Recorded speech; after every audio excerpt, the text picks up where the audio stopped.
નામ છે સંજય કામડિયા, મોરબી ફાયરમાં ફરજ બજાવું છું. અત્યારે 5 વાગે અમે શોપિંગ સેન્ટરમાં 20 વ્યક્તિઓને ફાયરની ટ્રેનિંગ, ફાયર એક્સટિંગ્વિશર વિશે સમજાવ્યા છે અને બેઝિક નોલેજ આપ્યું છે ફાયરની સિસ્ટમ વિશે, કઈ રીતના આગ લાગે છે તો કઈ રીતના લડત કરવી. એ માટે અમે બધી 20 વ્યક્તિઓને અત્યારે સમજાવ્યું છે. બસ સ્ટેન્ડની બાજુમાં શોપિંગ સેન્ટર છે, અત્યારે અમે 5 વાગે ટ્રેનિંગ આપેલી છે. ખાસ કરીને આગ લાગે ત્યારે સૌપ્રથમ જે અત્યારે ટ્રેનિંગ આપી એમાં કઈ પ્રકારની ટ્રેનિંગ તમે આપી?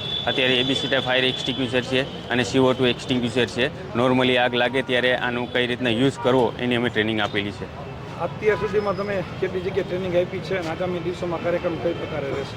અત્યારે અમે મિનિમમ અત્યારે 20 સ્કૂલ અને 25 જેવી હોસ્પિટલોમાં અત્યારે ટ્રેનિંગ અમે પૂરી કરી છે અને આગળના કાર્યક્રમમાં ટ્રેનિંગને ટ્રેનિંગમાં રહેશે અને હોસ્પિટલોમાં ટ્રેનિંગ દેવાની છે અને સ્કૂલમાં ટ્રેનિંગ દેવાની છે. અત્યારે કાર્યક્રમ આ રીતના છે અમારો. તમારી રીતના ઊભીને મને બતાવો કે કઈ રીતના સ્ટેન્ડ પકડવાનું. સેન્ટ્રલ લોક છે અત્યારે, જો એ ત્યારે અમે ઘટના સ્થળે અમે પહોંચી ગયા હતા, બરોબર. તે ભાઈ અંદર ભરતું થઈ ગયો હતો, બરોબર. જો એની પાસે કંઈ હથિયાર હોત, કંઈ હથોડી હોત તો કાચ તોડીને પણ છેલ્લે નીકળી જાય. પહેલાં ઉભા રહો, પહેલાં પોઝિશનમાં ઊભી જાઓ.